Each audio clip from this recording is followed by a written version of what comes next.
name's Andrew Bela, and I work with Andy Summers. I'm the curator for the show.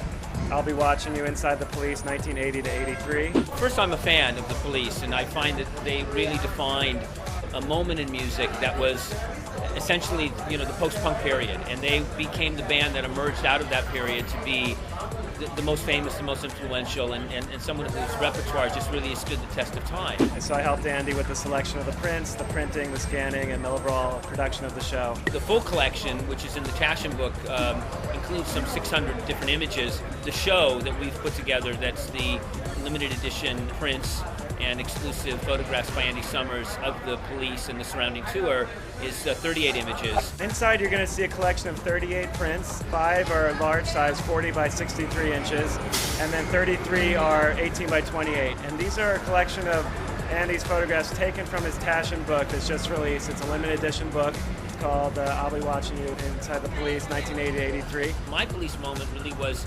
1982, where I'm looking at these photographic images to concerts that I actually attended as a fan. You see a lot of band shots, a lot of travel, a lot of different street scenes. Andy has a wide variety of subjects. He's very photojournalistic, so it kind of gives you a taste of what it was like to be on the road with Andy, and shots that only he could have taken, like Sting in the dressing room and on the beach. So you see a lot of intimate shots that were never before published. I love the photograph of the toilet paper roll sort of going down the hotel lobby with the word help on it. He does a lot of funny shots. He's got one shot of a toilet paper all the way out through the lobby with help on it. All of us who've been on these long extended tours and lived in this vacuum of being on the road and being in those environments, and there comes a time where you can't believe it, and all the hotels start to blend together. So to me, that particular image just speaks volume. So we selected ones that gave this feeling of pushing. That's why you see a lot of fan shots through the limo, through the crowds. I love the image of the fans, and the fact that a band member takes an image of the fans wearing the Police t-shirt. Another great image is of Sting writing the set list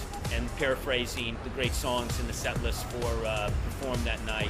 So I think that's an amazing image. I guess I would have to say one of my favorite images, because if every picture tells a story, I'm sure this one does, is the one of the naked girl lying next to the guitar in the hotel room. I'm sure that was a night that we will all soon forget, as well as the picture of the very large breasts. It was interesting in that the show we did in Las Vegas, attached to the Beatles Love Show that Cirque du Soleil has, we did it in the Beatles Revolution Lounge, and we actually left the photos up the first night, sort of to commemorate the opening of the show. And about 1 o'clock in the morning, when the DJs took over and started playing very loud, heavy bass electronica music, I got a call from the hotel, and they said one of the photos have actually jumped off the wall and landed. What do we do? I said, well, we better start securing the photographs. By the way, which one jumped off the wall? And they said, well, the large women's breasts jumped off the wall. And I told Andy the story the next day, and he said, my God, it's the same thing that happened to me. So he's got a good sense of humor. I think that's what I see in his photography also.